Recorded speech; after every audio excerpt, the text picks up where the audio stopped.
नमस्कार, सुप्रभात। मित्रों, जीवन में भरने रंग लेकर आए हैं हम पुनः एक बार आपके लिए सब रंग। मित्रों, एक बार एक केकड़ा सागर के किनारे चल रहा था। चलते चलते पीछे मुड़ के वो देखता था कि उसके चलने से उसके पैरों के जो निशान बन रहे थे, बड़ा अच्छा डिज़ाइन बनता चल रहा था। उसे देख देख के वो बड़ा खुश हो रहा था कि मैं चल के कितनी अच्छी डिज़ाइनिंग कर रहा हूँ, मस्त डिज़ाइन बन रहा है। लेकिन एक तेज़ लहर आई थोड़ी देर में और उसके पैरों के निशान मिट गए। तो केकड़ा बड़ा नाराज़ हुआ लहर पे कि तू तो मेरा दोस्त है यार, हम साथ रहते हैं और मैंने इतना अच्छा डिज़ाइन बनाया था, चल के तुमने मिटा दिया उसे। लहर ने कहा, पीछे देखो, मछुआरे आ रहे हैं और वो पैरों के निशान देख कर के ही केकड़ों को पकड़ रहे हैं। मैंने सोचा कि यदि मैं तुम्हारे पैरों के निशान नहीं मिटाऊंगा तो वो तुम्हें पकड़ लेंगे। कितनी सुंदर सी बात है ना मित्रों। कई बार हम चीज़ों को गलत तरीके से देखते हैं। हम ये सोचते हैं कि ईश्वर ने मेरे साथ ऐसा क्यों किया, नियति ने मेरे साथ ऐसा क्यों किया, लेकिन उसके पीछे जो कल्याण है उसे हम नहीं देख पाते। इसीलिए हम दुखी होते हैं, निराश होते हैं, परेशान होते हैं, जीवन से या ईश्वर से शिकायतें करते हैं। एक दृष्टि हम ऐसी विकसित ज़रूर करें मित्रों कि जो भी हो रहा है उसके पीछे कुछ ना कुछ कल्याण है। उस कल्याण को देखने की नज़र यदि हमारी विकसित हो जाए तो जीवन में हम हमेशा खुश रहेंगे, आनंदित रहेंगे, क्योंकि ईश्वर हमारे लिए जो करेंगे वो अच्छा ही करेंगे, क्योंकि वो हमारे सबसे बड़े हितैषी हैं, सबसे बड़े शुभचिंतक हैं। चिंता का अर्थ है भगवान की व्यवस्था पर शक करना। इसीलिए चिंता न करें, चिंतन करें, वो सब कुछ संभाल लेगा। एक बार एक किसान बहुत खुश रहता था हमेशा, और उससे ये पूछा गया कि उसकी खुशी का क्या सीक्रेट है। तो वो हमेशा यही कहता था कि मैं अपनी सब चिंताएं ईश्वर को सौंप देता हूँ और मैं निश्चिंत रहता हूँ। इसीलिए हमें भी अपने जीवन में चिंता नहीं करनी चाहिए, क्योंकि परमात्मा की व्यवस्था सर्वोत्तम हमारे लिए निश्चित है।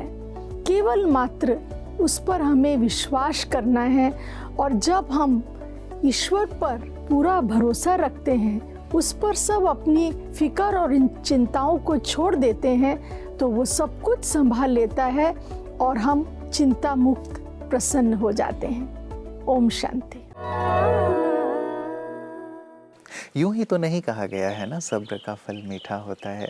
ज़रूर यदि ये कहा गया है तो किसी अनुभवी ने ही कहा होगा। हमारे बड़े बुजुर्ग ये सारे अनुभव करके गए हैं और उन्होंने हमेशा हमें ये कहा है कि आशा का दामन थामे रखो और प्रयास जारी रखो। यदि तुम प्रयास कर रहे हो तो ऐसा हो नहीं सकता कि एक दिन सुनहरा सूरज उदित ना हो। ये होता अवश्य मित्रों, केवल आवश्यकता है हम अपना प्रयास जारी रखें और आशा का दामन थाम कर रखें। तो आशा का दामन थामे रखने के सुंदर संकल्प के साथ आगे चलते हैं आपकी सेहत आपके हाथ की ओर। कल हमने मिथ्स और फैक्ट्स के थ्रू फूड की असली सच्चाई को जाना था, और आज उसी जर्नी को आगे बढ़ाते हुए लाइफस्टाइल न्यूट्रिशन की ओर आगे बढ़ते हैं। हेल्दी लाइफस्टाइल सिर्फ एक्सरसाइज और डाइट चार्ट से नहीं बनता, बल्कि रोजमर्रा के छोटे चॉइसेस से तय होता है। लाइफस्टाइल न्यूट्रिशन का मतलब है समय पर खाना, सही मात्रा में पानी पीना, पूरी नींद लेना और स्ट्रेस फ्री रहना। लेकिन इसमें एक ऐसी चीज भी है जिसे हम अक्सर नजरअंदाज कर देते हैं, और वो है फाइबर। फाइबर के बारे में एक शॉकिंग फैक्ट ये है कि ज्यादातर लोगों की डेली प्लेट में फाइबर की जरूरत का आधा भी पूरा नहीं होता, और यही वजह है पेट की समस्याएं, डायबिटीज, हार्ट डिजीज और ओवरवेट जैसी दिक्कतों की। फाइबर क्यों जरूरी है? ये डाइजेशन को स्मूथ करता है, पेट को लंबे समय तक भरा रखता है जिससे ओवर ईटिंग नहीं होती, ब्लड शुगर को बैलेंस करता है यानी डायबिटीज का रिस्क कम करता है, हार्ट को हेल्दी रखता है और कोलेस्ट्रॉल को कम करता है। ये भी जानना जरूरी है कि कितना फाइबर हमें चाहिए। एक्सपर्ट्स के हिसाब से एक अडल्ट को रोजाना 25 से 30 ग्राम फाइबर चाहिए, पर सच ये है कि एवरेज इंडियन हार्डली 10 से 12 ग्राम ही ले पाते हैं। अब जानते हैं फाइबर कहाँ से मिलेगा। सबसे अच्छे सोर्सेज हैं होल ग्रेन्स जैसे आटा, दलिया, ब्राउन राइस, दाल, फ्रेश फ्रूट्स जैसे एप्पल, गुआवा, ऑरेंज छिलके समेत, वेजिटेबल्स खासकर ग्रीन लीफी और सैलेड्स, नट्स एंड सीड्स जैसे फ्लैक्स सीड, चिया सीड, बादाम। एक और इंटरेस्टिंग फैक्ट, सिर्फ फाइबर से इम्यूनिटी भी बूस्ट होती है क्योंकि ये गट बैक्टीरिया को फीड करता है। मतलब हमारी प्लेट का ये सिंपल सा हिस्सा हमें अंदर से स्ट्रॉन्ग बनाता है। तो लाइफस्टाइल न्यूट्रिशन का असली मतलब है रोजमर्रा की प्लेट को ऐसा बनाना जिसमें प्रोटीन, कार्ब्स, फैट के साथ साथ भरपूर फाइबर भी हो। याद रखें, बिना फाइबर के लाइफस्टाइल हेल्दी नहीं, सिर्फ दिखावा है।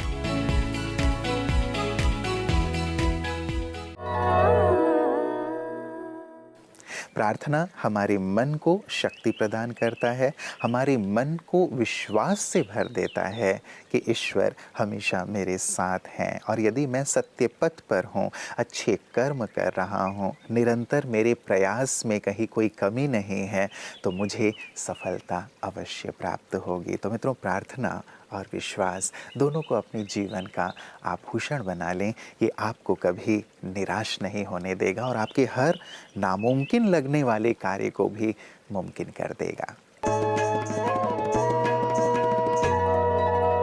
अभी हमको ये तो समझ में आ गया कि मन का भोजन क्या है, लेकिन हम खा भी रहे हैं तो जो तन का भोजन है, क्या उसका भी असर हमारे ऊपर वही होता है, हमारे मन पे होता है? करेक्ट, क्योंकि अन्न का जो होता है ना, वो मन पर बहुत प्रभाव पड़ता है। इसलिए मैं आप सभी बच्चों को कहूँगा कि जब आप खास कर भोजन कर रहे हैं, राइट, तो भोजन करते वक्त आपकी मन की अवस्था और व्यवस्था कैसी है, बहुत बहुत इम्पॉर्टेंट है। आप में से ऐसे कितने बच्चे हैं, राइट, जो भोजन करते वक्त टीवी देखते रहते हैं? वो जरा हाथ उठाएं। वाह, बाकी सब इनके लिए जरा जोर से तालियां बजाइए। तालियां क्यों बजाई? क्योंकि इन लोगों ने सच बोला। Yes, see that is also very beautiful quality. सत्य बोलना, राइट? आपने ये महसूस किया कि यस, और आपने सत्य कहा और हाथ उठाया। That's a very wonderful quality. अच्छा बच्चों, होता क्या देखिए, आप भोजन कर रहे हैं, भोजन करते वक्त वो टीवी चल रहा है, ठीक है ना? वो टीवी चलते वक्त जो टीवी की जो सीन है ना, it's moving at a very high frequency. जब बहुत तेज फ्रीक्वेंसी चल रहा है तो उसको देखते देखते तो आपका मन भी उसी फ्रीक्वेंसी पर है, राइट? हाँ, कंटेंट जो हो सकता है अच्छा भी हो सकता है, बुरा भी हो सकता है। लेकिन काफी बच्चे कहते हैं नहीं नहीं स्वामी अंकल, हम तो अच्छे अच्छे प्रोग्राम्स देखकर भोजन करते हैं। नहीं, वहां पर भी सोचना है, क्योंकि वो जब प्रोग्राम चल रहा है, it's moving at high frequency, और उस प्रोग्राम को देखकर जब आप भोजन कर रहे हो तो आपका माइंड भी उतनी हाई फ्रीक्वेंसी पर ढप ढप करके चल रहा है। तो भोजन खाएंगे तो वही फ्रीक्वेंसी के साथ जाएंगे, इसलिए बच्चे क्या होते हैं, हाइपर एक्टिव जाते हैं, ढप ढप ढप ढप करके चलते हैं। तो मैं आपसे पूछना चाहूंगा, how many of you want to become the best children? वो जरा हाथ उठाइए। गुड, तो अब होई बेस्ट। अच्छा, तो आज यहाँ पर अगर आपको कामयाब होना है माय डियर स्वीट चिल्ड्रन, तो आज यहाँ से एक दृढ़ संकल्प करके चलिए कि जब भी आप भोजन करेंगे तो टीवी को बंद करके भोजन करेंगे, राइट? कौन कौन ये संकल्प कर सकता है, वो हाथ उठाएं। वाह, एक बार मैंने बच्चों से पूछा, हाथ नीचे रखे, बच्चों से पूछा कि टीवी का एक दूसरा नाम क्या है? क्या नाम है टीवी का एक दूसरा नाम? टेलीविजन। वाह, ये तो बहुत सुंदर जवाब है। कहते हैं टीवी का एक दूसरा नाम है इडियट बॉक्स, राइट? तो मैंने स्टूडेंट से पूछा why it is called as an idiot box. एक स्टूडेंट खड़े होकर कहता है, sir it simply makes us idiots, right? तो जब आप टीवी को बंद कर कर भोजन करना, डॉक्टर कलाम का एक बायोग्राफी में लिखा था कि he never used to watch television, he never used to watch television, और उस समय वो क्या करते थे, अच्छी अच्छी किताबें पढ़ते थे, टेलीविजन के बजाय पे अच्छी अच्छी किताबें पढ़ते थे। तो मैं आप सभी स्टूडेंट्स को रिक्वेस्ट करता हूं कि जब आप घर जाएंगे आज इस प्रोग्राम के बाद, भोजन करते वक्त टेलीविजन को बंद कर कर बहुत खुशी से with an attitude of gratitude आप भोजन करेंगे।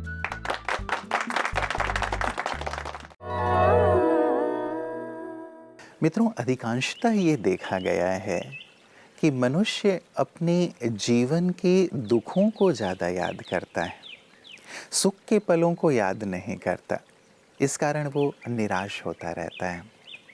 उसे क्या क्या प्राप्त है उसे ना देख करके उसे क्या क्या प्राप्त नहीं है उसके बारे में सोचता रहता है, इसलिए वो निराश होता है।